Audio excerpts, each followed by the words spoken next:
La pluie commence à tomber au moment où Elena Martinez sort de la salle de bal de l'hôtel. Ses talons claquent sur le sol en marbre, à un rythme qui correspond au battement effréné de son cœur. Elle ne regarde pas en arrière. Elle ne peut pas regarder en arrière. Pas après ce qui vient de se passer. Pas après les mots qui résonnent encore à ses oreilles comme du verre brisé. Humiliée à l'anniversaire de son mari, elle part en silence, sans savoir qu'il s'agit du chef de la mafia. Le champagne colle encore au tissu de sa robe émeraude, celle pour laquelle elle a économisé pendant 3 mois. Parce que Marcus avait dit qu'il voulait qu'elle soit parfaite ce soir. Parfaite pour ses collègues, parfaite pour son image, parfaite pour tout le monde, sauf pour elle-même. Et Elena pousse les portes tournantes du Grand Meridian Hotel dans le centre de Chicago. Le vent de novembre lui frappe le visage comme une gifle. Mais ce n'est rien comparé à la gifle qu'elle a ressentie à l'intérieur de cette foule de balles. Une gifle non physique. Marcus ne laisserait jamais de marque visible. Sa cruauté a toujours été plus raffinée que ça. Elle marche sans direction, sa pochette serrée contre sa poitrine, sa respiration courte et douloureuse. La ville s'élève autour d'elle en tour de verre et d'acier, indifférente à sa douleur. Indifférente aux larmes qui se mêlent à la pluie sur ses joues. À l'intérieur de la salle de bal, 200 invités s'étaient réunis pour célébrer le 40e anniversaire de Marcus Whitfield. Les décorations à elles seules coûtaient plus que le salaire annuel d'Elena en tant qu'infirmière en pédiatrie. Des lustres en cristal, des orchidées importées, un quatuor de jazz jouant des standards que personne n'écoutait vraiment. Et Marcus, au centre de tout, acceptant les félicitations comme un roi recevant un tribut. Elena avait passé toute la soirée à ses côtés, souriant jusqu'à en avoir mal au visage, riant à des blagues qui n'étaient pas drôles, prétendant que tout allait bien. C'est ce qu'elle faisait depuis 8 ans de mariage, prétendre. Mais ce soir, quelque chose s'est brisé. Tout a commencé par un commentaire. Une si petite chose, en réalité. Marcus parlait à un groupe d'investisseurs de son dernier projet immobilier. L'un d'eux a mentionné à quel point il était impressionnant qu'il ait réussi à bâtir son empire tout en maintenant une si belle famille. Marcus avait ri de ce rire froid et poli qu'Elena avait appris à redouter. Belle, avait-il dit assez fort pour que tout le monde à proximité l'entende. Elena a de nombreuses qualités, mais n'exagérons rien. Je la garde parce qu'elle est utile. Elle sait se taire et ne pas me mettre dans l'embarras la plupart du temps. Les investisseurs s'étaient agités, mal à l'aise. Quelqu'un s'est raclé la gorge, mais personne n'a rien dit. Personne ne dit jamais rien. Elena était restée là, figée, sa coupe de champagne tremblant dans sa main. Elle voulait crier. Elle voulait lui jeter son verre au visage. Elle voulait dire à tout le monde dans cette pièce qui était vraiment Marcus Whitfield derrière les portes closes, le comportement contrôlant, les critiques constantes, la façon dont il lui faisait sentir qu'elle n'était rien sans lui. Au lieu de ça, elle a fait ce qu'elle fait toujours. Elle a souri. Elle s'est excusée pour aller aux toilettes, et puis elle est sortie directement par la grande porte. Maintenant, elle se retrouve sur Michigan Avenue, le célèbre quartier commerçant qu'elle aimait tant visiter avant que sa vie ne devienne une série d'obligations et d'excuses. Les magasins sont fermés à cette heure, leurs vitrines sombres, exposant des mannequins figés dans des poses de bonheur artificielles. Elena s'arrête de marcher. Elle réalise qu'elle n'a aucune idée de l'endroit où elle va. Elle ne peut pas rentrer chez elle. Pas encore. La maison, c'est le penthouse de Marcus sur Dye Lakeshore Drive. Une cage dorée avec une vue sur l'eau dont elle n'a pas le droit de profiter. La maison, c'est là où Marcus finira par rentrer, ivre et en colère, exigeant de savoir pourquoi elle l'a embarrassé en quittant sa fête plus tôt. Elle n'a plus d'amis. Marcus s'en était assuré. Au fil des ans, il l'a isolée de tous ceux qu'elle aimait, la convainquant que c'était eux le problème, pas lui. Ses parents sont décédés, sa sœur a déménagé à Seattle il y a 3 ans, et elles ne se sont pas parlé depuis que Marcus a intercepté un de ses appels. Il lui a dit qu'Elena ne voulait plus la voir. Elena est seule, complètement et totalement seule. Elle continue de marcher sans se soucier que ses talents de créateur soient abîmés par le trottoir mouillé, sans se soucier que son maquillage coule sur son visage, sans se soucier de rien d'autre que de mettre de la distance entre elle et cet hôtel. 3 rues plus loin, elle tourne dans une rue secondaire, cherchant un endroit pour s'asseoir et reprendre son souffle. C'est là qu'elle le voit. Un petit café d'où s'échappe une lumière chaude, encore ouverte malgré l'heure tardive. L'enseigne au-dessus de la porte indique Nocturne en une élégante écriture cursive. Elena pousse la porte et une cloche tinte doucement pour annoncer son arrivée. L'intérieur est intime et sophistiqué, avec des boiseries sombres, des banquettes en cuir et le doux murmure du jazz provenant de haut-parleurs cachés. Il est presque vide à cette heure. Un barman polissant des verres, un couple dans un coin parlant à voix basse, et un homme assis seul au bar, le dos tourné à la porte. Elena s'installe à une petite table près de la fenêtre, aussi loin que possible des autres clients. Elle ne veut parler à personne. Elle ne veut pas exister. Elle veut juste s'asseoir dans cet espace chaleureux et calme et réfléchir à ce qu'elle va faire. Une serveuse s'approche. Une jeune femme aux yeux bienveillants avec un badge nominatif indiquant Sophie. Soirée difficile? Demande Sophie, sa voix douce. La nana lève les yeux, surprise par le simple fait que quelqu'un la remarque. Ça se voit tant que ça. Sophie sourit avec sympathie. Le mascara est un indice assez clair. Je peux vous offrir quelque chose? Juste de l'eau, s'il vous plaît, et peut-être quelques serviettes. Sophie hoche la tête et disparaît, revenant quelques instants plus tard avec un verre d'eau, une pile de serviettes et une petite assiette de biscotti qu'Elena n'avait pas demandé, mais qu'elle apprécie néanmoins. Prenez votre temps, dit Sophie. Nous sommes ouverts jusqu'à 2 heures. Elena passe l'heure suivante à cette table, se ressaisissant lentement. Elle nettoie son visage. Elle boit son eau. Elle regarde la pluie par la fenêtre et pense à sa vie, à tous les choix qui l'ont menée à ce moment. Elle a épousé Marcus quand elle avait 24 ans. Il était charmant à l'époque, brillant, plus âgé. Il lui donnait l'impression d'être spéciale, comme si elle était la seule femme au monde. Elle n'a pas vu les signes avant-coureurs avant qu'il ne soit trop tard. La jalousie qu'il déguisait en amour, le contrôle qu'il appelait protection, la cruauté qu'il prétendait n'être que de l'honnêteté. Le temps qu'elle comprenne dans quoi elle s'était embarquée, elle était piégée. Pas d'argent à elle. Marcus contrôlait toutes leurs finances. Pas de système de soutien. Marcus l'avait démantelé pièce par pièce. Pas d'estime de soi. Marcus l'avait érodé avec des années de manipulation calculée. Mais ce soir, quelque chose a changé. Assise dans ce café, regardant la pluie glisser sur la vitre, elle et la nana ressent quelque chose qu'elle n'a pas ressenti depuis très longtemps. De la colère. Pas la colère refoulée et intériorisée qu'elle portait depuis des années. Une vraie colère. Une colère juste. Le genre de colère qui vous donne envie de vous lever et de faire quelque chose, même si vous ne savez pas encore quoi. Elle a 32 ans. Elle a un diplôme d'infirmière qu'elle n'a pas utilisé depuis 3 ans parce que Marcus l'a convaincue qu'elle n'avait pas besoin de travailler. Elle n'a rien qui lui appartienne. Rien, sauf les vêtements qu'elle porte et le petit fonds d'urgence qu'elle constitue secrètement depuis 6 mois. 3 000 $ cachés sur un compte dont Marcus ignore l'existence. Ce n'est pas assez, mais c'est un début. Elena est si perdue dans ses pensées qu'elle ne remarque pas l'homme du bar s'approcher, jusqu'à ce qu'il se tienne juste à côté de sa table. « Excusez-moi. » Elle lève les yeux, surprise. L'homme est grand, peut-être 1,88 m, avec des cheveux sombres légèrement ébouriffés par la pluie. Ses yeux sont gris, de la couleur des nuages d'orage, et il y a quelque chose dans sa façon de se tenir qui impose le respect sans l'exiger. Il porte un costume anthracite sur mesure qui coûte probablement plus cher que la voiture d'Elena, mais il n'y a rien d'ostentatoire chez lui. Il ressemble à quelqu'un qui est habitué aux choses chères, mais qui ne ressent pas le besoin de les exhiber. « Je suis désolé de vous déranger, dit-il, sa voix basse et contrôlée.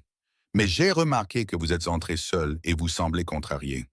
Je voulais juste m'assurer que vous alliez bien. » Le premier instinct d'Elena est de les conduire. Elle a eu sa dose d'homme pour toute une vie. Mais il y a quelque chose dans son ton qui l'arrête. Ce n'est pas prédateur, ce n'est pas enjôleur. C'est simplement de l'inquiétude. « Je vais bien, dit-elle automatiquement. Les mots ont le goût du mensonge. » L'homme lève légèrement un sourcil. « C'était moi. » Comme s'il pouvait entendre le mensonge aussi clairement qu'elle. Mais il n'insiste pas. « Si vous le dites, répond-il. Mais si vous avez besoin de quoi que ce soit, je serai au bar. Je m'appelle Dominique. » Il se tourne pour partir et Elena devrait le laisser faire. Elle devrait retourner à son eau, à ses pensées et à sa colère. Mais quelque chose la pousse à parler. « Attendez. » Dominique s'arrête et se retourne vers elle. Pourquoi? Demande Elena. Pourquoi vous soucieriez-vous de savoir si une inconnue va bien? C'est une vraie question, et Dominique semble y réfléchir attentivement avant de répondre. Parce que parfois, dit-il lentement, la différence entre survivre à une mauvaise nuit et ne pas y survivre se résume à une seule personne qui remarque que quelque chose ne va pas. Les mots frappent Elena plus fort qu'elle ne s'y attendait. Elle pense à toutes les nuits où elle aurait souhaité que quelqu'un remarque. Toutes les fois où elle a crié à l'aide en silence dans une pièce pleine de gens trop occupés ou trop polis pour voir. Asseyez-vous, dit-elle, s'il vous plaît. Dominique n'hésite pas. Il prend le siège en face d'elle, ses mouvements fluides et délibérés. De près, Elena peut voir qu'il est plus âgé qu'elle ne le pensait au départ, probablement à la fin de la trentaine, avec de fines rides autour des yeux qui suggèrent qu'il a connu plus que sa part de nuits difficiles. Je m'appelle Elena, propose-t-elle. Enchantée de vous rencontrer, Elena, même si j'aurais préféré que les circonstances soient meilleures. Elle manque de rire. Vous et moi aussi. Ils restent assis en silence un moment, et Elena trouve que ce n'est pas inconfortable. Il n'y a pas de pression pour combler le vide avec des mots, aucune attente qu'elle s'explique. Dominique attend simplement, patient comme la pierre. Finalement, Elena parle. Je viens de quitter la fête d'anniversaire de mon mari et de le laisser là, seul. Il n'était pas seul. Il avait 200 de ses plus proches associés pour lui tenir compagnie. L'amertume dans sa voix la surprend. D'ailleurs, je ne pense pas qu'il ait encore remarqué que je suis parti. Il est trop occupé à savourer le fait d'être le centre de l'attention. Dominique hoche lentement de la tête. Ça ressemble à un mariage difficile. C'est un mot pour le décrire. Quel mot utiliseriez-vous? Elena y réfléchit. Une erreur, dit-elle finalement. Une très longue et très coûteuse erreur. Dominique n'offre ni sympathie ni conseil. Il ne lui dit pas de quitter son mari ou d'arranger les choses. Il écoute, simplement. Il écoute vraiment, d'une manière que Marcus n'a jamais eue. Le pire, continue Elena, les mots se bousculant maintenant qu'elle a commencé, c'est que je savais. Au fond de moi, je savais depuis le début que quelque chose n'allait pas. Mais je l'ai ignoré. Je me suis dit que j'étais paranoïaque, que toutes les relations avaient des problèmes, qu'ils changeraient une fois que nous serions mariés. Elle rit amèrement. Il a changé, c'est sûr. Il est devenu pire. Les gens vous montrent qui ils sont, dit doucement Dominique. L'erreur n'est pas de les croire la première fois. L'erreur est de ne pas les croire la deuxième fois. Elena le regarde vraiment pour la première fois. Il y a de la profondeur dans ses yeux gris, des ombres qui suggèrent son propre passé difficile. Ce n'est pas un homme qui a eu une vie facile, malgré son costume cher et ses manières polies. On dirait que vous parlez d'expérience, dit-elle. Tout le monde a un passé, répond Dominique. La question est de savoir si vous le laissez définir votre avenir. Leur conversation se poursuit, cependant à travers des sujets à la fois sérieux et légers. Elena apprend que Dominique possède plusieurs entreprises à Chicago, bien qu'il reste vague sur les détails. Il a une sœur plus jeune qui vit à l'étranger et une mère décédée il y a 5 ans. Il ne s'est jamais marié, bien qu'il ait été fiancé une fois, il y a longtemps. Que s'est-il passé? Demande Elena. Elle a décidé que ma vie était trop compliquée pour elle. Dominique dit qu'elle n'avait pas tort. Il y a de la douleur dans ses mots. Une vieille douleur qui a cicatrisé, mais n'a jamais complètement guéri. Elena la reconnaît parce qu'elle porte sa propre version de la même blessure. Les heures passent sans qu'aucun d'eux ne s'en rende compte. La pluie s'arrête et reprend. Les autres clients partent et de nouveaux arrivent. Sophie remplit leurs verres et leur apporte de la nourriture qu'aucun d'eux n'a commandée, mais que tous deux mangent. À 1 heure du matin, Elena se sent plus elle-même qu'elle ne l'a été depuis des années. Il y a quelque chose de libérateur à parler à un étranger. Quelqu'un qui n'a aucune idée préconçue de qui elle est censée être. Avec Dominique, elle peut être honnête. Elle peut être en colère. Elle peut être brisée sans s'inquiéter des conséquences. Je devrais y aller, dit-elle finalement, bien que l'idée de partir la remplisse d'effroi. Où? Demande Dominique. La question est simple, mais ils savent tous les deux ce qu'ils demandent vraiment. Elena hésite. Je ne sais pas. Un hôtel, je suppose. J'ai un peu d'argent de côté. Assez pour quelques nuits, le temps de réfléchir à la suite. Et ensuite, je ne sais pas non plus. Elle essaie de sourire, mais ça ne marche pas tout à fait. J'ai passé tellement de temps à vivre la vie de quelqu'un d'autre que j'ai oublié à quoi ressemble la mienne. Dominique reste silencieux un moment, ses yeux gris pensifs. Puis, il plonge la main dans sa veste et en sort une carte, la faisant glisser sur la table vers elle. Si vous avez besoin de quoi que ce soit, dit-il, un travail, un endroit où rester, une aide juridique, peu importe, appelez ce numéro. Jour et nuit. Elena prend la carte. Elle est simple et élégante. Juste un nom et un numéro de téléphone. Pas de titre, pas d'entreprise, pas d'explication. Pourquoi feriez-vous ça pour moi? Demande-t-elle. Vous ne me connaissez pas, j'en sais assez, répond Dominique. Je sais que vous avez peur et que vous êtes seul, et que vous méritez mieux que ce vers quoi vous retournez. Et je sais que parfois, la seule chose qui sépare quelqu'un d'une vie meilleure est une simple opportunité. Elena regarde la carte, puis l'homme qui la lui a donnée. Il se passe quelque chose ici, quelque chose qu'elle ne comprend pas entièrement. Une connexion qui va au-delà d'une rencontre fortuite dans un café par une nuit pluvieuse.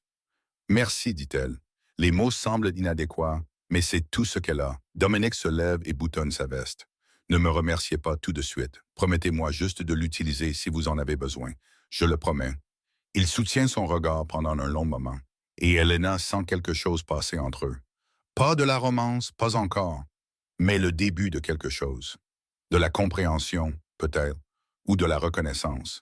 Le sentiment qu'ils sont deux personnes qui s'attendaient sans le savoir. Puis Dominique hoche la tête une fois et sort du café, disparaissant dans la nuit de Chicago. Elena reste seule à la table, la carte toujours à la main. Elle ne sait pas que Dominic Romano est l'un des hommes les plus puissants de la ville. Elle ne sait pas que son nom est prononcé à voix basse dans certains cercles, que son influence s'étend à tous les recoins de la pègre de Chicago, que sa parole fait loi là où la vraie loi a peur de s'aventurer. Elle ne sait pas qu'en acceptant cette carte, en établissant ce lien, elle vient de changer la trajectoire de toute sa vie. Tout ce qu'elle sait, c'est que pour la première fois en 8 ans, elle ne se sent pas seule. Et pour l'instant, c'est suffisant. Elena sort du nocturne dans l'air froid de novembre. La pluie a cessé et la ville scintille sous les lampadaires, humide, propre et pleine de possibilités. Elle prend une profonde inspiration et commence à marcher vers l'hôtel le plus proche. Derrière elle, dans l'ombre de l'autre côté de la rue, une Vuesse noire est garée, moteur au ralenti. À l'intérieur, un homme au visage balafré observe Elena jusqu'à ce qu'elle disparaisse au coin de la rue. Puis il prend son téléphone. « Elle vient de partir, dit-il. Je la suis. Il y a une pause à l'autre bout du fil. Puis la voix de Dominic Romano, calme et autoritaire. « Non, laisse-la partir. Mais garde un œil sur le mari. Je veux tout savoir sur Marcus Whitfield d'ici demain matin. » L'homme dans le VUS sourit légèrement. « Patron, vous êtes sûr que c'est une bonne idée? Vous mêlez de l'histoire d'une femme au hasard? »« Elle n'est pas une femme au hasard, répond Dominic. Plus maintenant. » Il raccroche sans un mot de plus et le VUS s'éloigne du trottoir, disparaissant dans le dédale des rues de Chicago. Elena n'a aucune idée de ce dans quoi elle s'est embarquée. Mais une chose est certaine, sa vie ne sera plus jamais la même. Vérifiez si vous êtes déjà abonné à cette chaîne. Si ce n'est pas le cas, vous manquez des histoires comme celle-ci. Des histoires qui vous marquent longtemps après leur fin. Appuyez sur ce bouton d'abonnement maintenant, car vous ne voudrez pas manquer ce qui va suivre. La chambre d'hôtel est petite et banale. Une chambre double basique dans une chaîne de milieu de gamme à 3 rues du lac Michigan. Les murs sont beige, la moquette est marron. L'art est du genre abstrait et inoffensif qui n'existe que dans des endroits comme celui-ci. Mais pour Elena, c'est un sanctuaire. Elle a passé la première nuit à fixer le plafond, incapable de dormir, attendant que Marcus la trouve. Ses appels ont commencé vers 2 heures du matin, 37 appels avant qu'elle n'éteigne son téléphone. Ses textos allaient de l'inquiétude à la colère, puis aux menaces, suivant le schéma prévisible d'un homme qui perd le contrôle sur quelque chose qu'il considère comme sa propriété. « Où es-tu?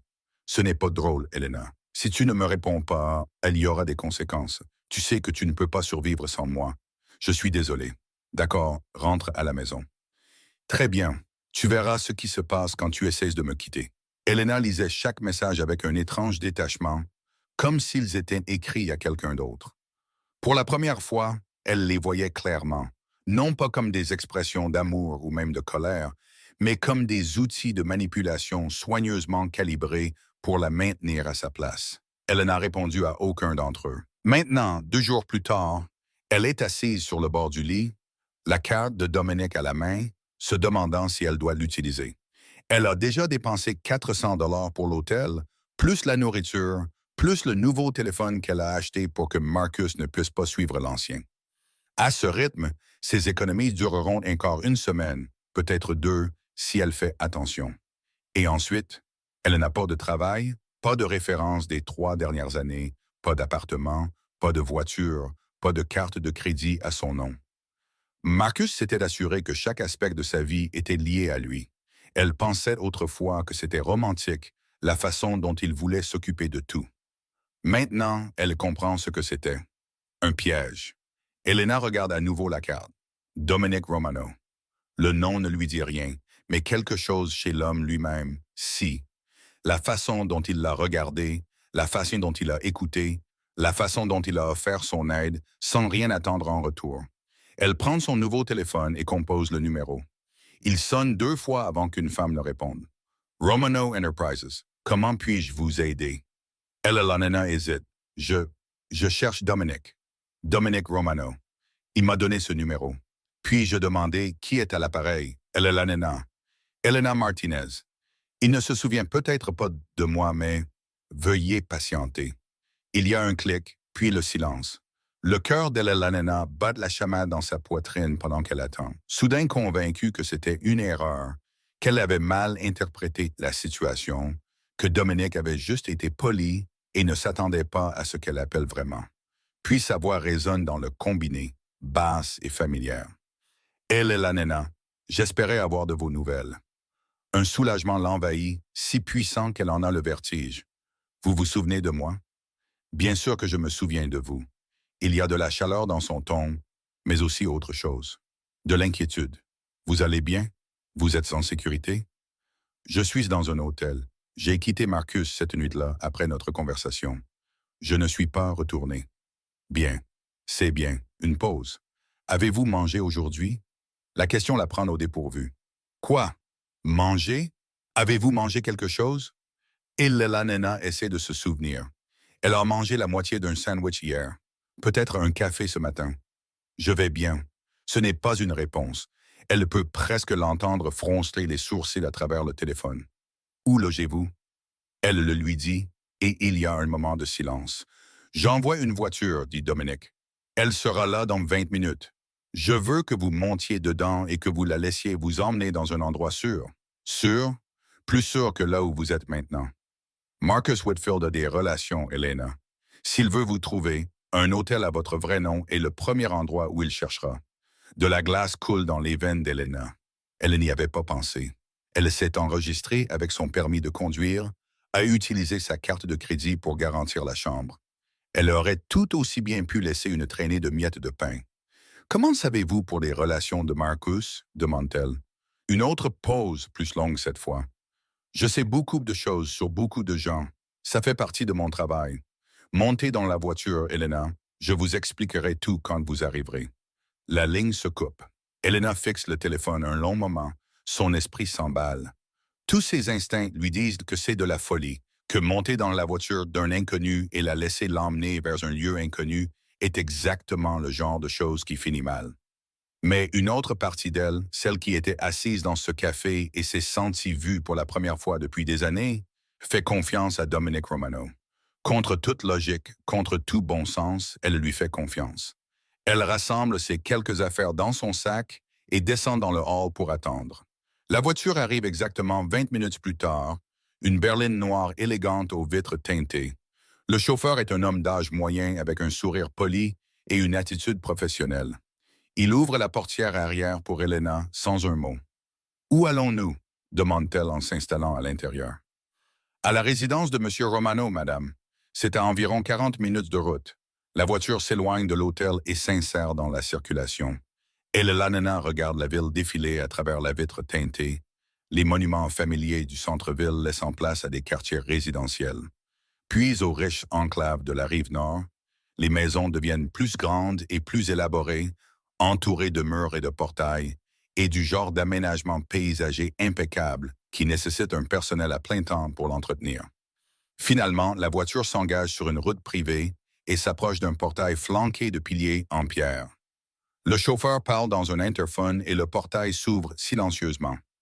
Ils continuent sur une allée sinueuse bordée de chênes, leurs branches nues dans le froid de novembre, jusqu'à ce que la maison apparaisse. Ce n'est pas une maison, c'est un domaine. 3 étages de pierre grise et de verre, modernes et élégants, avec des baies vitrées allant du sol au plafond qui donnent sur une vaste pelouse descendant vers un lac privé.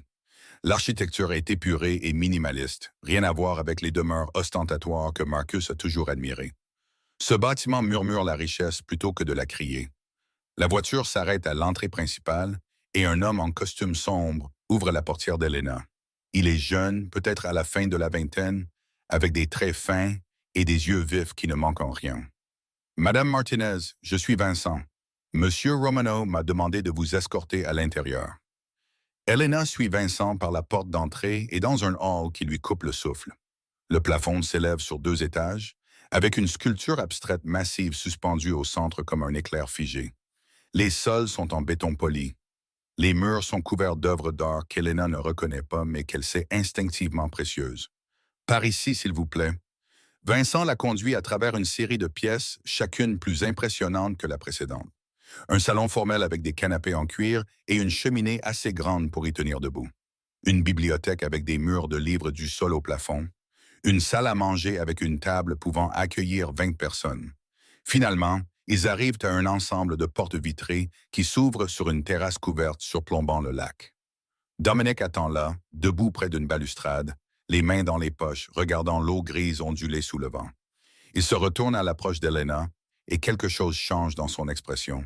Du soulagement peut-être, ou de la satisfaction, ou quelque chose de plus profond qu'elle ne peut nommer. « Vous êtes venu, dit-il. Vous avez envoyé une voiture. Je n'étais pas sûr que vous monteriez dedans. » Elena croise les bras, soudain consciente de son décalage dans ce monde de richesse et de pouvoir. « J'ai failli ne pas le faire, mais ensuite j'ai pensé à ce que vous avez dit, aux relations de Marcus, à la façon dont il pourrait me trouver. » Dominic hoche lentement la tête. Il cherche déjà. Il a signalé votre disparition ce matin. Quoi? Il prétend que vous avez eu une dépression nerveuse et que vous avez disparu. Il s'inquiète pour votre sécurité. L'ironie dans la voix de Dominic est tranchante. Il est très convaincant.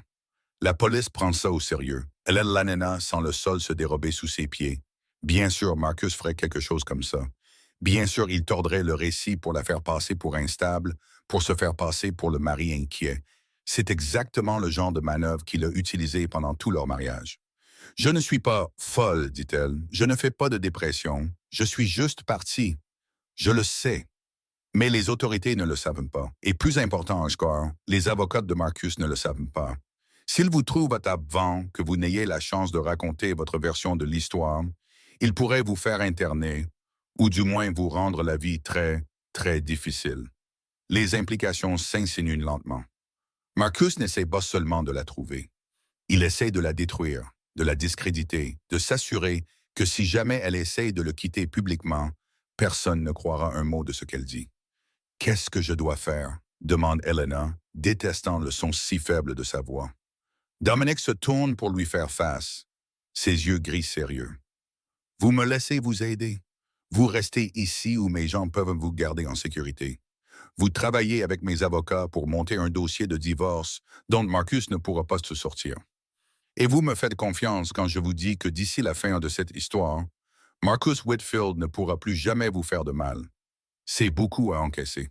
Trop, peut-être. » La tête d'Elena tourne avec des questions et des doutes, et cette petite voix qui lui dit qu'elle devrait être plus méfiante envers un homme qui la connaît à peine, mais qui propose de bouleverser toute sa vie pour elle. « Pourquoi ?» demande-t-elle. « Pourquoi feriez-vous tout ça pour moi ?» Dominic reste silencieux un long moment, son regard fixé sur le sien, avec une intensité qui rend impossible de détourner les yeux.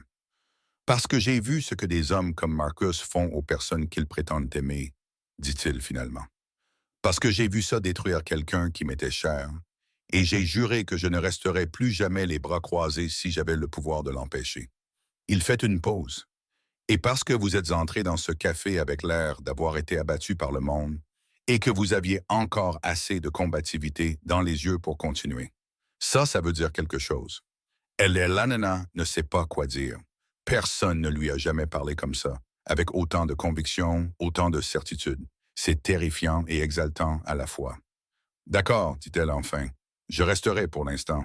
Dominique hochait la tête, un soupçon de sourire touchant ses lèvres. Bien, Vincent va vous montrer votre chambre. Reposez-vous, Helena. Demain, nous commençons à nous battre. Il passe devant elle pour entrer dans la maison et Helena reste debout sur la terrasse, fixant le lac. L'eau est sombre et calme, reflétant le ciel gris de novembre. Au loin, un oiseau crie, un son solitaire et obsédant. Elle pense à tout ce qui s'est passé au cours des 3 derniers jours. Quitter la fête de Marcus, rencontrer Dominique dans le café, s'enregistrer à l'hôtel, monter dans la voiture, se tenir ici maintenant, dans la maison d'un homme qu'elle connaît à peine, mais qui la voit d'une manière que son mari n'a jamais vue. C'est comme le début de quelque chose de terrifiant, quelque chose de magnifique, quelque chose qui pourrait tout changer.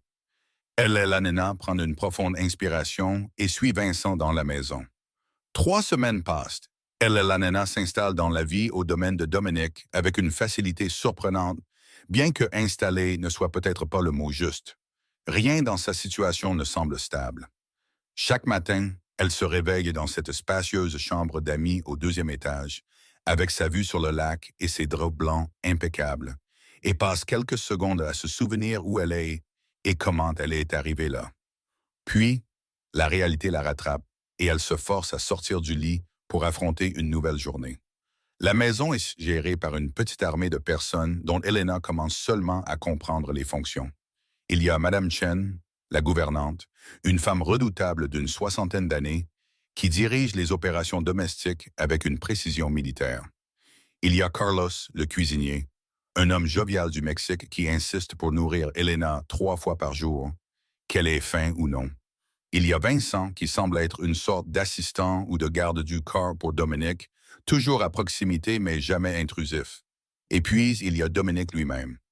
Il est absent la plupart des jours, s'occupant d'affaires qu'il n'explique jamais complètement. Quand il est à la maison, ils partagent leur repas, de longues conversations qui vont de la philosophie au cinéma, en passant par les souvenirs d'enfance. Helena apprend qu'il a grandi pauvre dans le sud de Chicago, fils d'immigrants qui se sont épuisés au travail pour offrir une vie meilleure à leurs enfants. Elle apprend que son père est mort quand il avait 16 ans, qu'il a dû abandonner l'école pour subvenir aux besoins de sa mère et de sa sœur, que tout ce qu'il a construit, il l'a construit par pure détermination et ambition impitoyable. Ce qu'il ne lui dit pas en toutes lettres, c'est comment il a bâti son empire. Mais Helena n'est pas stupide. Elle voit les hommes qui vont et viennent à des heures étranges, qui parlent d'à voix basse, qui traitent Dominique avec une déférence qui frise la peur. Elle surprend des bribes de conversation sur des livraisons, des territoires et des problèmes qui doivent être gérés. Elle remarque la façon dont la main de Vincent se déplace parfois vers sa hanche, comme pour atteindre quelque chose qui n'est pas là. Elle sait ce que Dominique est, ou plutôt elle le soupçonne, et ses soupçons se renforcent de jour en jour. Mais voici la chose étrange. Ça ne lui fait pas peur, peut-être que ça devrait. Peut-être qu'elle devrait fuir cette maison, cet homme, ce monde dangereux qu'il habite. Mais Helena a vécu avec un autre type de danger pendant 8 ans. Le genre qui porte un costume, assiste à des galas de charité et vous détruit lentement de l'intérieur. Comparé à cela, la part d'ombre de Dominique semble presque honnête. Au moins avec lui, elle sait que le monstre existe. Marcus a passé tout leur mariage à prétendre être quelque chose qu'il n'était pas. La procédure de divorce avance lentement. Les avocats de Dominique sont les meilleurs que l'argent puisse acheter. Une équipe de requins en costume de créateurs qui démantèlent méthodiquement les défenses financières de Marcus. Ils ont déjà découvert des preuves de comptes cachés, de déclarations fiscales frauduleuses et de transactions commerciales qui flirtent avec l'illégalité. Plus important encore, ils ont documenté des années de manipulation émotionnelle, construisant soigneusement un dossier dont Marcus ne peut pas simplement se sortir par le charme. Marcus, de son côté, ne se laisse pas faire. Son signalement de personnes disparues a été classé après qu'Helena ait fait une déclaration à la police, mais il est passé à d'autres tactiques. Il a gelé leurs comptes bancaires communs. Il a contesté chaque document, chaque réclamation, chaque demande.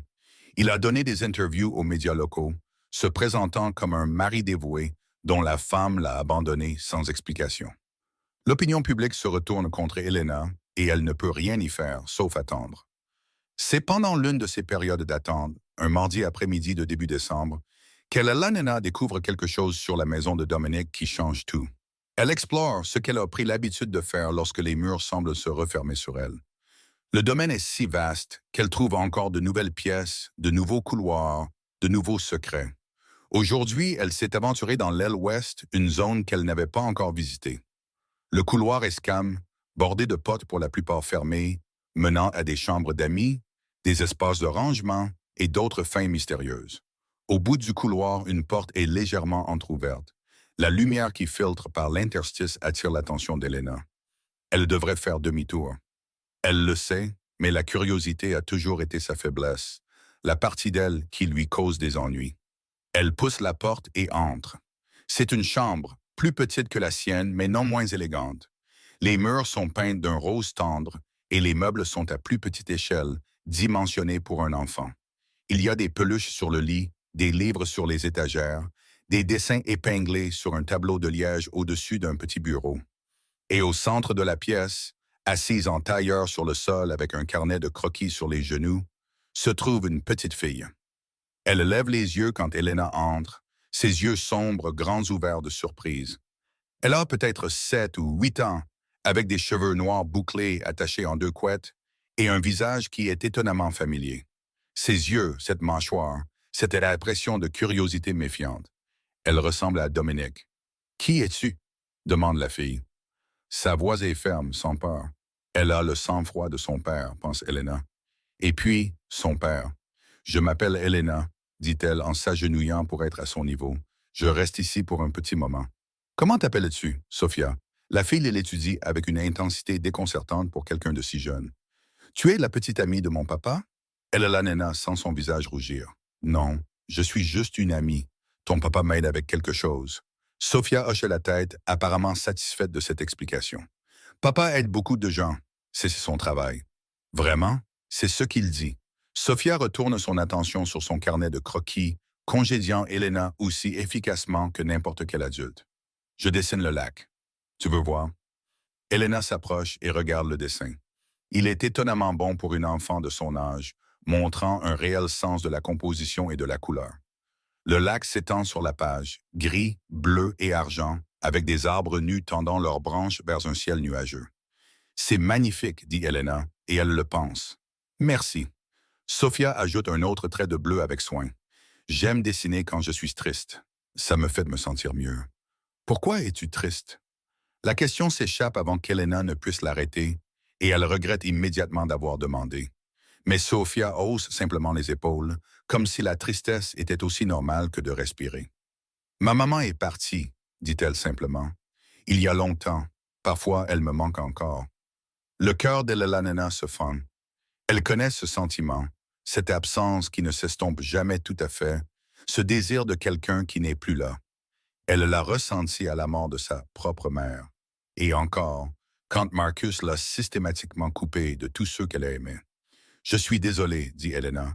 Je sais ce que c'est de manquer à quelqu'un. » Sophia la regarde, ses yeux sombres soudainement perçants. « Tu as une maman? »« Plus maintenant. » Elle est décédée il y a quelques années. C'est triste. Sophia reste silencieuse un moment. Mais au moins, tu as pu la voir pendant un certain temps. Certaines personnes n'ont même pas ça. La sagesse de ces mots, venant d'une si jeune bouche, coupe le souffle d'Elena. Cet enfant a trop vu, trop compris. Elle a été façonnée par la perte d'une manière qu'aucun enfant ne devrait avoir à connaître. Sophia. La voix de Dominic vient de l'embrasure de la porte et Elena et la fille se tournent pour le regarder. Ils se tiennent à l'entrée, son expression illisible, ses yeux se déplaçant entre sa fille et la femme agenouillée à côté d'elle. Papa. Sophia se lève d'un bond et court vers lui, enroulant ses bras autour de sa taille. Il la rattrape sans effort, la soulevant dans ses bras comme si elle ne pesait rien. « Qu'est-ce que tu fais hors de ta chambre, Piccolola ?» demande-t-il, sa voix douce d'une manière qu'Elena n'a jamais entendue auparavant. « Madame Chen a dit que tu faisais la sieste, je n'étais pas fatiguée, et puis Elena est venue me rendre visite. » Sophia se retourne vers Elena avec un sourire. « Elle est gentille, papa. Est-ce qu'elle peut rester? » Dominic croise le regard d'Elena par-dessus la tête de sa fille. Il y a quelque chose de compliqué dans son regard, un mélange d'émotions qu'elle ne peut pas tout à fait déchiffrer. On verra, dit-il. Maintenant, va trouver Madame Chen et demande-lui un goûter. J'ai besoin de parler à Elena seule. Sophia hoche la tête et se dégage de ses bras, s'arrêtant à la porte pour faire un signe de la main à Elena avant de disparaître dans le couloir. Le silence qui suit est lourd de questions non dites. Vous ne m'avez pas dit que vous aviez une fille, dit finalement Elena. Je ne le dis pas à la plupart des gens. Dominic entre dans la pièce, prend un des dessins de Sophia sur le bureau et l'étudie. C'est plus sûr comme ça. Plus sûr pour qui? Pour elle. Il pose le dessin et se tourne vers Elena. Mon monde est dangereux, Elena. Vous l'avez probablement compris maintenant. Il y a des gens qui feraient du mal à Sophia juste pour m'atteindre. Garder son existence secrète est la seule façon de la protéger. Elena absorbe cela, l'ajoutant à l'image grandissante qu'elle se fait de Dominic Romano, chef de la pègre, philanthrope père. Chaque révélation ajoute une nouvelle couche à un homme qui refuse d'être facilement catégorisé. Sa mère, demande Elena, est morte quand Sophia avait 3 ans. Un cancer. Le mot tombe comme une pierre dans l'Occam. Je l'ai élevé seul après ça. Avec de l'aide, évidemment, mais seul de toutes les manières qui comptent. Je suis désolé. Ne le soyez pas. C'était il y a longtemps. Mais ses yeux disent le contraire. Certaines blessures ne guérissent jamais complètement. Elles deviennent simplement une partie du paysage. Elle est remarquable, dit Elena. Sophia, je veux dire, la façon dont elle parle, la façon dont elle voit les choses, elle est spéciale. Quelque chose change dans l'expression de Dominic, un adoucissement qu'Elena n'a pas vu auparavant. C'est la meilleure chose que j'ai jamais faite, dit-il doucement. Tout le reste, l'argent, le pouvoir, l'empire, ça ne signifie rien comparé à elle. Elena le croit. Pour la première fois depuis son arrivée dans cette maison, elle croit vraiment comprendre Dominic Romano. Il n'est pas seulement un homme puissant jouant à des jeux avec d'autres hommes puissants. C'est un père protégeant son enfant, faisant tout ce qu'il faut pour construire un monde où elle peut être en sécurité. C'est la même chose qu'Elena aurait faite si elle en avait eu l'occasion. Puis-je passer du temps avec elle? Demande Elena. Pendant que je suis ici, je veux dire. Je pense que nous pourrions nous faire du bien l'une à l'autre. Dominic y réfléchit un long moment, puis hoche lentement la tête. Elle aurait bien besoin d'une amie, admet-il. Quelqu'un qui n'est pas payé pour s'occuper d'elle. Quelqu'un qui ne la voit pas comme un passif ou un atout. Juste quelqu'un qui la voit comme une enfant. Je peux faire ça. Je sais que vous le pouvez. Il soutient son regard et quelque chose passe entre eux.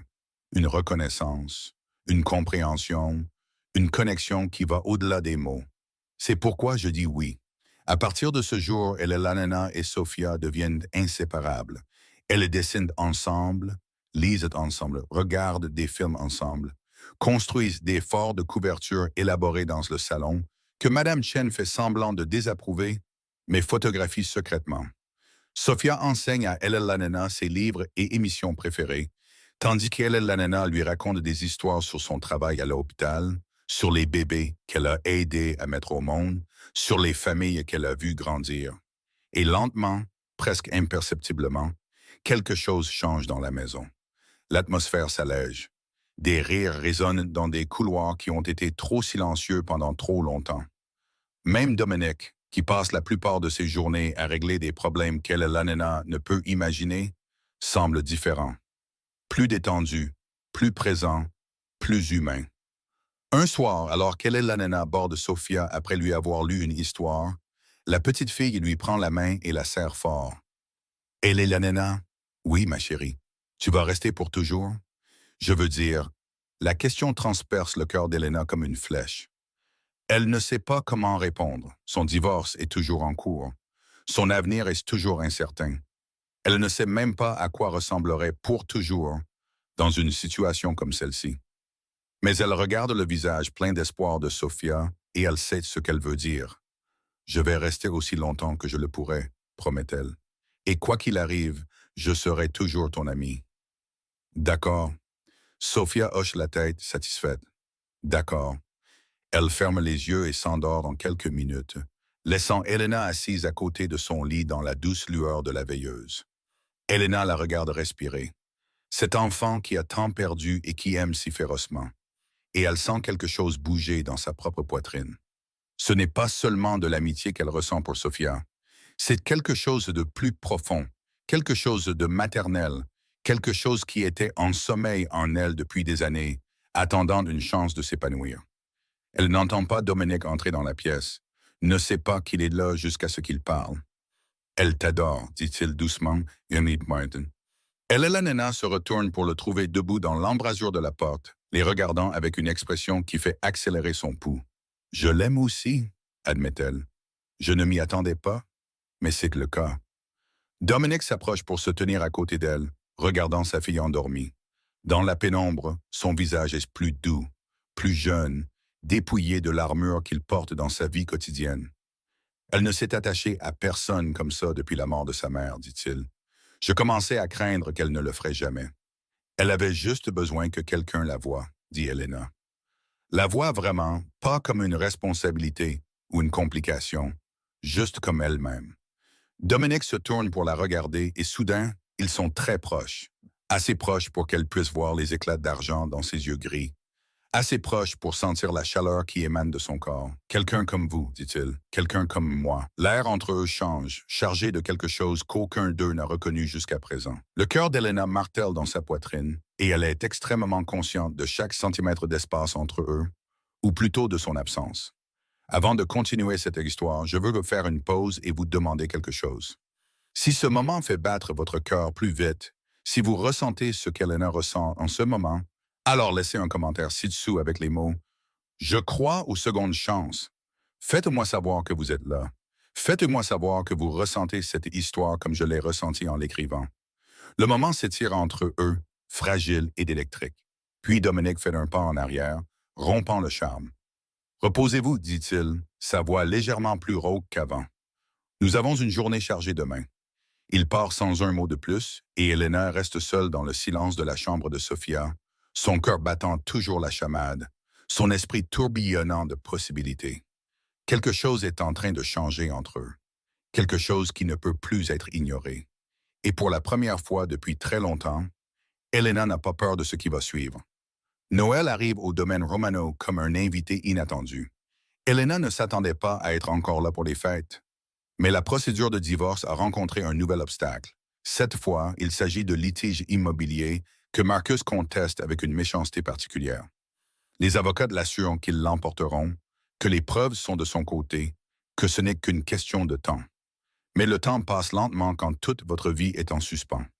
Elle passe donc Noël dans un manoir qui appartient à un homme dont elle est en train de tomber amoureuse, avec une enfant qu'elle a appris à aimer, entourée de gens qui sont devenus une sorte de famille. Madame Chen orchestre les décorations avec son efficacité habituelle, transformant la maison en un pays des merveilles hivernales de lumière, de guirlandes et d'un sapin de près de 4 mètres dans le salon principal. Carlos prépare un festin qui pourrait nourrir une armée avec des tamales à côté de la dinde traditionnelle, une fusion de son héritage et des demandes de Sophia. Même Vincent, normalement si stoïque et professionnel, porte un bonnet de Père Noël que Sophia a insisté pour qu'il mette. Et Dominic. Dominic est différent pendant les fêtes. Il prend congé de ses affaires mystérieuses, passant ses journées à la maison avec sa fille, jouant à des jeux, regardant des films et étant présent d'une manière qu'Elena n'a pas vue auparavant. La tension qui marque habituellement ses épaules a disparu, remplacée par quelque chose de plus doux, de presque joyeux. Le matin de Noël, ils se rassemblent dans le salon pour ouvrir les cadeaux. Sophia déchire ses cadeaux avec l'enthousiasme de n'importe quel enfant de son âge, poussant des cris de joie devant un nouveau set de dessins, une pile de livres, une belle robe qu'Elena a secrètement aidé à choisir. Mais son cadeau préféré, celui qui remplit ses yeux de larmes de joie, est un médaillon avec une photo de sa mère à l'intérieur. « Je l'ai trouvé en faisant du rangement », explique Dominic, la voix étranglée. « J'ai pensé que tu devrais l'avoir. » Sophia lui jette les bras autour du cou et ne le lâche pas pendant un très long moment. Plus tard, après que les cadeaux aient été ouverts et que le papier d'emballage ait été débarrassé, Dominic tend à Elena une petite boîte emballée. « Pour vous, dit-il. » Elena la fixe, surprise. Elle ne s'attendait pas à un cadeau. Elle est toujours techniquement une invitée ici, une présence temporaire de passage vers un ailleurs. « Ouvre-le », l'encourage Sophia, sautillant d'excitation. À l'intérieur de la boîte se trouve un bracelet, simple, élégant, une fine chaîne en or avec une seule breloque, un papillon. Pour les nouveaux départs, dit Dominique, et pour le courage de déployer tes ailes. Les yeux d'Elena brûlent de larmes qu'elle refuse de laisser couler. Elle pense à tout ce qu'elle a traversé, tout ce qu'elle a perdu, tout ce qu'elle a trouvé dans cet endroit inattendu. Et elle réalise que pour la première fois depuis des années, elle ressent de l'espoir. Merci, murmure-t-elle. C'est parfait. Elle met le bracelet et son poids sur son poignet ressemble à une promesse. Le reste de la journée de Noël se déroule dans un flou chaleureux. Il y a de la nourriture, des rires et de la musique, un sentiment de célébration qu'Elena avait oublié être possible.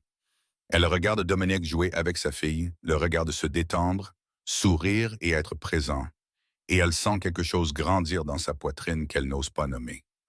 Cette nuit-là, après que Sophia ait été mise au lit, Elena se retrouve seule avec Dominique sur la terrasse, enveloppée dans des couvertures, regardant la neige tomber sur le lac. « Merci, dit-elle, pour tout ça, pour le bracelet, pour m'avoir incluse dans le Noël de votre famille, pour tout. » Dominique ne la regarde pas. Il garde les yeux sur la neige, sur l'eau sombre, sur le vaste vide du ciel d'hiver. « Tu n'es pas juste incluse, Elena. » Il dit, « Ta place est ici. Que tu le réalises ou non, tu fais partie de cette famille, Dominique. » Je sais. Il se tourne enfin pour lui faire face, et son expression est à vif d'une manière qu'elle n'a jamais vue. Je sais qu'il y a 1000 raisons pour lesquelles ça n'a pas de se passe. Je sais que tu es encore marié, que tu te bats encore pour ta liberté, que tu découvres encore qui tu es en dehors de l'ombre de Marcus Whitfield. Je sais que je ne suis pas exactement le choix le plus sûr pour quelqu'un qui veut une vie normale. Je ne veux pas d'une vie normale, dit Elena, se surprenant elle-même par la conviction dans sa voix. J'ai eu une vie normale. La normalité, c'était de prétendre que tout allait bien pendant que mon mari me détruisait de l'intérieur. La normalité, c'était de sourire à travers la douleur, de pleurer seul dans la salle de bain et de ne jamais laisser personne voir à quel point j'étais brisé. Elle prend d'une inspiration, se ressaisissant. « Ce que je veux, continue-t-elle, c'est du vrai. Je veux quelque chose d'honnête, même si c'est compliqué. Je veux quelqu'un qui me voit tout entière, les parties brisées et les parties en guérison, et tout ce qu'il y a entre les deux. » Elle croise son regard, sans rien retenir. « Je te veux, toi. » Les mots flottent dans l'air froid d'entre eux, vulnérables et vrais. Dominique reste silencieux un long moment. Puis, lentement, il tend la main et prend la sienne, ses doigts s'entrelaçant avec les siens. « Je te veux aussi, dit-il. Je te veux depuis la nuit où tu es entrée dans ce café, trempée, furieuse et absolument magnifique. Je me suis dit que c'était juste de la compassion, juste le désir d'aider quelqu'un qui en avait besoin. Mais c'était plus que ça. Ça a toujours été plus que ça. Alors qu'est-ce qu'on attend? Ta liberté. » Il porte sa main à ses lèvres, déposant un baiser sur ses jointures. « Je ne serai pas ce qui complique ton divorce. Je ne donnerai pas à Marcus des munitions à utiliser contre toi. Alors, nous attendons. Nous prenons notre temps. Et quand tu seras enfin libre de lui, quand tu pourras me choisir sans aucune ombre planant sur nous. » Et alors? Dominique sourit. Un vrai sourire, du genre qui transforme tout son visage. « Alors je passerai le reste de ma vie à te prouver que tu as fait le bon choix. » Elena se penche contre lui, posant sa tête sur son épaule, et il reste là pendant des heures, regardant la neige tomber et rêvant d'un avenir qui semble enfin possible. Janvier apporte le chaos. Ça commence par un appel téléphonique tard dans la nuit, la voix de Dominique tendue alors qu'il parle rapidement en italien à quelqu'un à l'autre bout du fil.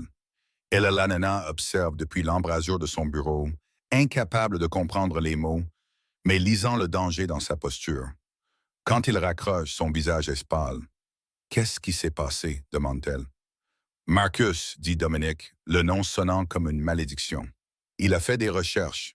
Il a découvert où tu es et il a engagé des gens pour te ramener. » L'estomac d'Elena se noue. Quel genre de gens? Le genre qui n'accepte pas un non comme réponse. Dominique se dirige vers son bureau, appuyant sur un bouton qu'Elena n'avait jamais remarqué auparavant. Et en quelques secondes, Vincent apparaît dans l'embrasure de la porte, totalement alerte malgré l'heure tardive. « Nous avons une situation, » dit Dominique. « Rassemble l'équipe. Je veux une vérification complète de la sécurité, des patrouilles doublées et des yeux sur le périmètre 24 heures sur 24, 7 jours sur 7. Personne n'entre ou ne sort sans que je le sache. Vincent hoche la tête et disparaît. Elena s'effondre sur une chaise, son esprit s'emballe. Comment m'a-t-il trouvé? Nous avons été si prudents. Marcus a des ressources, dit Dominique d'un air sombre. Plus que je ne le pensais, et il est clairement plus obsédé par le fait de te contrôler que je ne l'imaginais. Qu'est-ce qu'on fait? Dominique s'agenouille devant elle, prenant ses mains dans les siennes. On se bat, dit-il. On utilise toutes les armes dont nous disposons, légales et autres. On s'assure que Marcus Whitfield comprenne une bonne fois pour toutes que tu n'es pas sa propriété, que tu ne seras plus jamais sa propriété. Et si ça ne marche pas, alors je m'en occupe à ma manière. L'obscurité dans sa voix devrait effrayer Elena. Au lieu de ça, elle l'a fait se sentir en sécurité, protégée, comme si pour la première fois de sa vie, quelqu'un était prêt à se battre pour elle sans réserve. « Je te fais confiance, dit-elle, je sais. » Il dépose un baiser sur son front. « Maintenant, va dormir. Demain, nous partons en guerre. » Mais le sommeil ne vient pas. Et le Lanana reste éveillé dans sa chambre, écoutant les bruits de la maison qui se prépare au siège. Des pas dans le couloir, des conversations chuchotées, le clic silencieux des armes vérifiées et chargées. Elle pense à Marcus, à l'homme qu'elle a épousé et au monstre qu'il est devenu. Elle pense à toutes les années qu'elle a passées dans la peur, les années qu'elle a perdues à essayer de faire fonctionner un mauvais mariage. Elle pense à ce qu'elle ferait s'il réussissait vraiment à la reprendre. Et elle réalise avec une clarté qui la surprend qu'elle préférerait mourir plutôt que de retourner à cette vie. Cette pensée devrait la terrifier. Au lieu de ça, elle la remplit de détermination. Elle sort du lit, enfile une robe de chambre et va trouver Dominique. Il est dans son bureau, entouré d'hommes en costume sombre, des cartes étalées sur le bureau, des téléphones bourdonnants de mise à jour constante. Quand il la voit dans l'embrasure de la porte, il s'excuse et vient à ses côtés. « Tu devrais te reposer, dit-il. « Je ne peux pas me reposer. Pas avec tout ça qui arrive à cause de moi. Rien de tout ça n'est à cause de toi. C'est à cause de Marcus. Parce que c'est un homme contrôlant et dangereux qui refuse de lâcher ce qu'il pense lui appartenir. » Dominique lui prend le visage entre ses mains. « Tu n'es pas à blâmer pour sa maladie, Elena. Tu ne l'as jamais été. Je veux aider, dit-elle. Je ne peux pas rester assise dans ma chambre à attendre que quelque chose se passe. Dis-moi ce que je peux faire. » Dominique l'étudie un long moment, puis hoche lentement la tête. « D'accord, dit-il. Il y a quelque chose. Le plan est d'une simplicité élégante. Les hommes de main de Marcus surveillent le domaine depuis des jours, cherchant des vulnérabilités, des schémas, des faiblesses à exploiter. Ce qu'ils ne savent pas, c'est que Dominique les surveille en retour. On les laisse penser qu'ils ont trouvé un moyen d'entrer, explique Dominique le lendemain matin, rassemblés autour de la table de la salle à manger avec ses lieutenants les plus fiables. On leur donne une fenêtre d'opportunité qui semble réelle mais qui est en fait un piège. Quand ils bougent, on bouge. Et quand c'est fini, on a la preuve de leur intention que même les avocats de Marcus ne peuvent nier. « Et moi ?» demande Elena. « Tu es là pas. » Le mot reste en suspens dans l'air, lourd de sous-entendus. « Avant que tu ne dises non, continue rapidement Dominique, laisse-moi expliquer. Tu seras en parfaite sécurité. Vincent et 3 de mes meilleurs hommes seront avec toi à tout moment, juste hors de vue. Au moment où les gens de Marcus feront un mouvement, nous interviendrons. Tu ne seras pas en danger réel. Mais ils doivent croire qu'ils ont une chance, dit Elena, comprenant. Ils doivent s'engager dans le plan avant que vous ne puissiez les attraper. Exactement. Elena y réfléchit. L'ancienne elle, celle qui vivait sous le contrôle de Marcus, n'aurait jamais accepté quelque chose d'aussi risqué. Mais elle n'est plus cette personne. Elle a passé trop d'années à être une victime. Il est temps d'être autre chose. Je le ferai, dit-elle. L'opération prend 3 jours à mettre en place. L'Anena continue sa routine normale, passant du temps avec Sophia, prenant ses repas avec la maisonnée, s'aventurant parfois dans le jardin malgré le froid. Pour quiconque l'observerait, elle ressemble à une femme s'installant dans une nouvelle vie confortable, inconsciente du danger qui se rapproche. Mais en coulisses, les gens de Dominique sont partout. Caméras cachées, dispositifs d'écoute, hommes positionnés à des points stratégiques sur toute la propriété. C'est un réseau de surveillance qu'Elena trouve à la fois impressionnant et légèrement troublant. La 3e nuit, le piège se referme.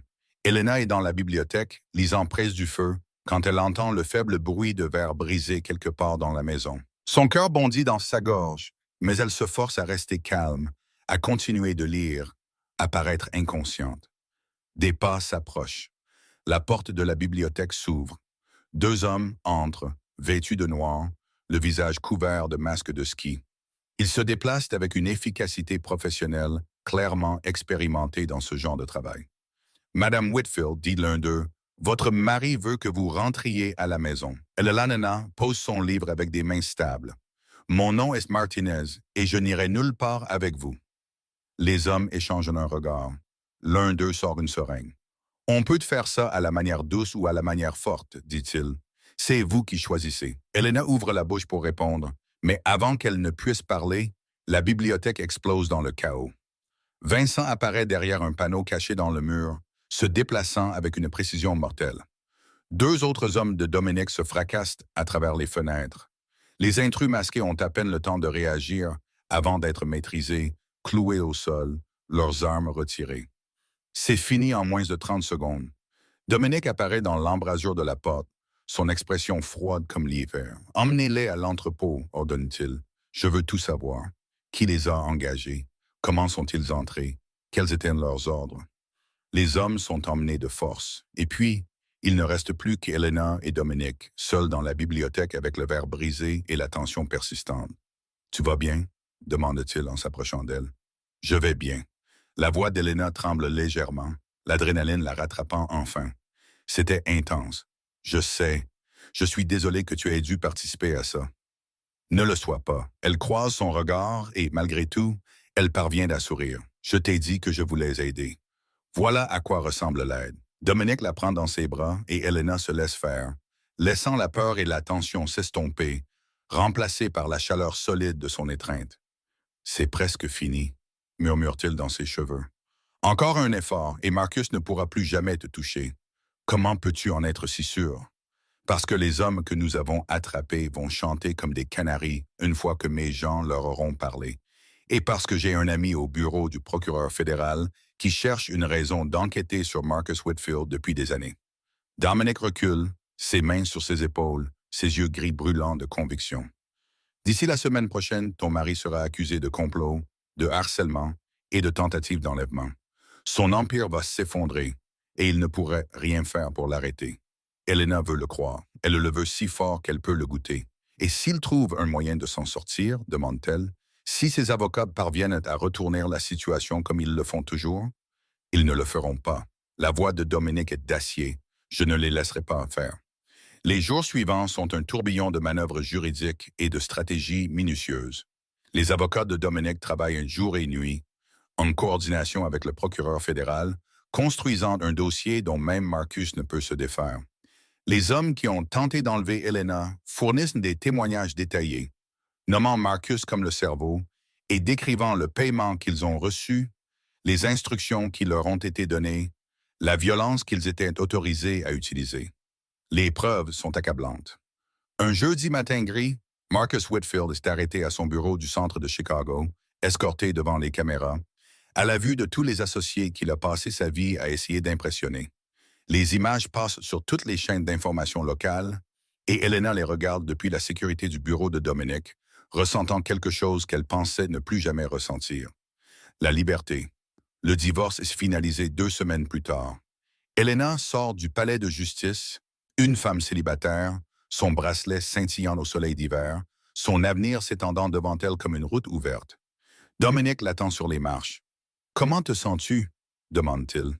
Elena réfléchit sérieusement à la question. Comment se sent-elle? Soulagée, certainement. Épuisée, reconnaissante, pleine d'espoir. Comme si j'étais enfin moi-même à nouveau, dit-elle. Comme si la personne que j'étais censée être avait attendu tout ce temps et que maintenant, elle pouvait enfin exister. Dominique sourit de ce sourire rare et transformateur. « Je suis content, dit-il, parce que j'ai quelque chose à te demander. » Qu'est-ce que c'est? Il prend sa main, son pouce traçant des cercles sur sa paume. « Rentre à la maison avec moi, dit-il. Pas comme une invitée, pas comme quelqu'un que je protège. Rentre à la maison avec moi comme ma partenaire, mon égale, la femme que j'aime. » Le souffle d'Elena se coupe. « Tu m'aimes. Je t'aime depuis le moment où tu es entré dans ce café, admet Dominique. J'attendais juste le bon moment pour te le dire. Et maintenant, c'est le bon moment. Maintenant, c'est le seul moment qui compte. Elena regarde cet homme compliqué, dangereux, magnifique, qui lui a tout donné et n'a rien demandé en retour. Elle pense à la vie qu'elle pourrait avoir avec lui, aux défis et aux joies, à l'obscurité et à la lumière. Et elle connaît sa réponse. Oui, dit-elle, oui, je rentrerai à la maison avec toi. Dominique la prend dans ses bras, l'embrassant profondément. Et Elena goûte à la liberté, aux possibilités et aux premiers jours du reste de sa vie.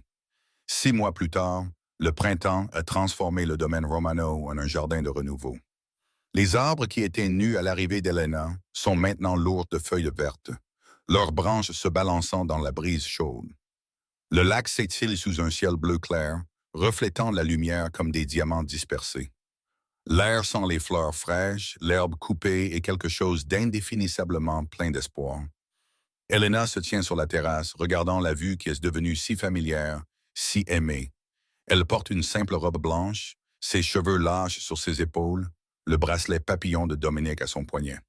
Sophia est à ses côtés, vibrant pratiquement d'excitation. « Tu es nerveuse ?» demande la petite fille. Elena sourit. « Un peu. Et toi ?»« Pas du tout. J'attends ça depuis toujours. » Sophia saute-t-il sur place. « Je n'arrive pas à croire que tu vas être ma maman pour de vrai. » Les mots provoquent encore un frisson dans le cœur d'Elena. Maman. Ce n'est pas un titre qu'elle s'attendait à avoir. Pas après toutes ces années avec Marcus, tous les rêves qu'elle y a dû abandonner. Mais Sophia a rempli un espace dans sa vie qu'elle ne savait pas se vide. Et les papiers d'adoption qu'ils ont signés le mois dernier l'ont officialisé. Elle est maintenant une mère, et dans quelques minutes, elle sera une épouse. La cérémonie est petite et intime, tenue dans le jardin avec seulement les personnes les plus importantes. Madame Chen pleure des larmes de joie depuis son siège au premier rang. Carlos et Vincent se tiennent aux côtés de Dominique comme témoins. Même certains des associés de Dominique sont là, des hommes dont Elena ne demande pas le nom, mais qui respectent clairement assez leur patron pour célébrer son bonheur. Quand la musique commence, Elena remonte l'allée seule, n'ayant besoin de personne pour la donner. Elle s'est trop donnée dans sa vie. Cette fois, elle choisit librement, ouvertement, en pleine connaissance de qui elle devient et de qui elle rejoint. Dominique la regarde s'approcher, ses yeux gris brillants d'une émotion qui fait s'estomper tout le reste. Il porte un costume sombre qui lui va parfaitement, ayant l'air de l'homme puissant qu'il est. Mais Elena voit autre chose sur son visage. De la vulnérabilité, de la gratitude, de l'amour. Quand elle l'atteint, il prend ses mains dans les siennes, et le célébrant commence à parler. Les vœux qu'ils échangent sont ceux qu'ils ont écrits eux-mêmes, des mots privés qui parlent de leur parcours particulier. « Je promets de te voir, dit Elena. Pas l'image que tu projettes au monde, mais le vrai toi, le père, le protecteur, l'homme qui est entré dans un café par une nuit pluvieuse et a changé ma vie. Je promets de te garder en sécurité, dit Dominique. Pas en te contrôlant, mais en me tenant à tes côtés. Je promets de t'aimer dans la lumière et dans l'obscurité, dans les moments faciles et les moments difficiles, aussi longtemps que je respirerai. » Ils échangent des alliances, ils scellent leurs vœux par un baiser, et lorsque le célébrant les déclare mari et femme, une acclamation s'élève de la petite foule, résonnant sur l'eau et dans ce ciel. La réception est joyeuse et légèrement chaotique, pleine de nourriture, de musique et de danse. Elena se retrouve passée de partenaire en partenaire, riant à des blagues qu'elle ne comprend qu'à moitié, acceptant les félicitations de personnes qu'elle connaît à peine. Mais à travers tout cela, ses yeux ne cessent de trouver Dominique, et les siens ne cessent de trouver les siens.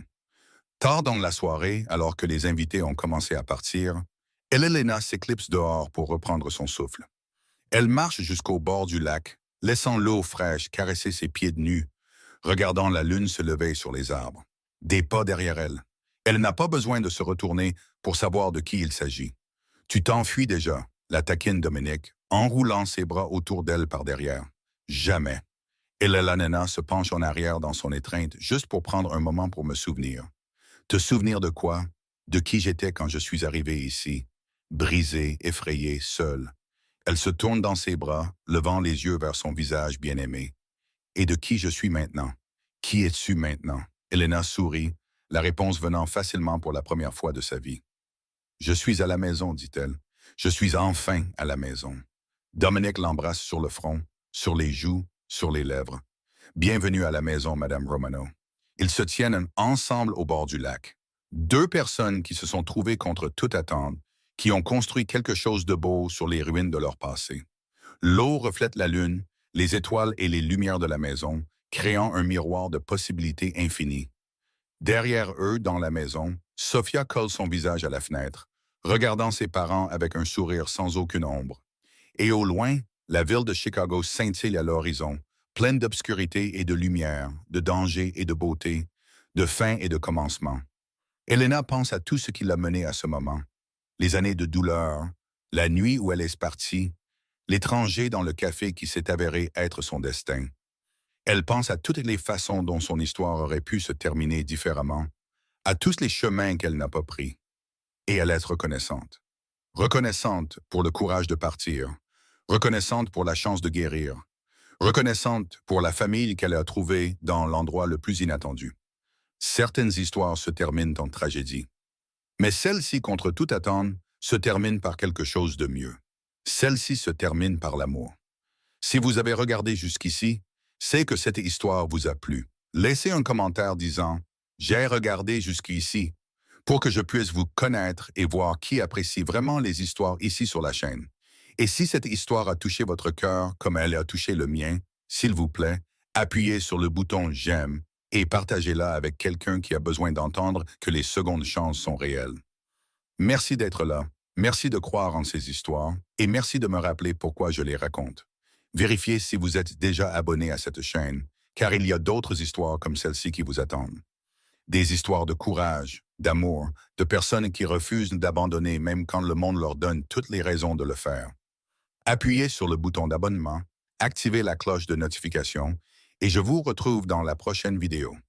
D'ici là, souvenez-vous, peu importe à quel point la nuit est sombre, l'aube arrive toujours.